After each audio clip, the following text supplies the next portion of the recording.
you give a pretty good history of the U.S. Commission on Civil Rights.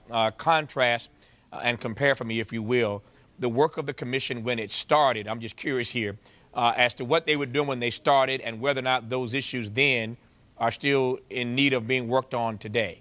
The commission started in '57. Dwight Eisenhower recommended it as the modern civil rights movement was burgeoning, and he saw it as a way to, what he said was, put the facts on top of the table. Congress passed the first civil rights law since Reconstruction, which created it. And there were independent-minded people put on it, people like Father Ted Hesburgh in Notre Dame, where the president was just out there speaking at Notre Dame and referred to him, and other courageous people who, in fact, went to the South and saw what was happening on race and made recommendations. And the main thing about the commission, independence from anybody. They could say whatever they want, and subpoena power. They could subpoena people, officials as well as ordinary people.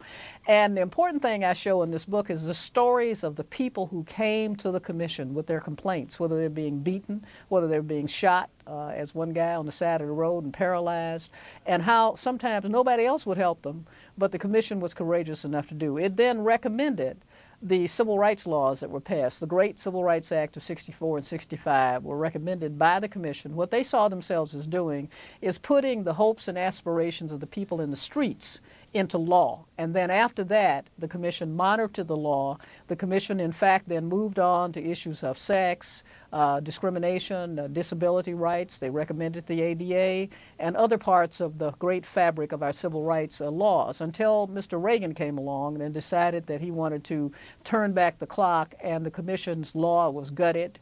Its membership was compromised, and today the commission that sits, that mainly Mr. Bush's appointments, the George W. Bush, and other people who are, I consider, anti-civil rights, they make recommendations like they were against the Voting Rights Act that was reauthorized 2 years ago.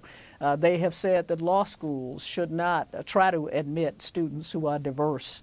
And so what we need is a new Human Rights Commission that'll go back to what the old commission did, with members nominated by the president, confirmed by the Senate, so the public knows who they are, and who are independent-minded people to solve today's problems.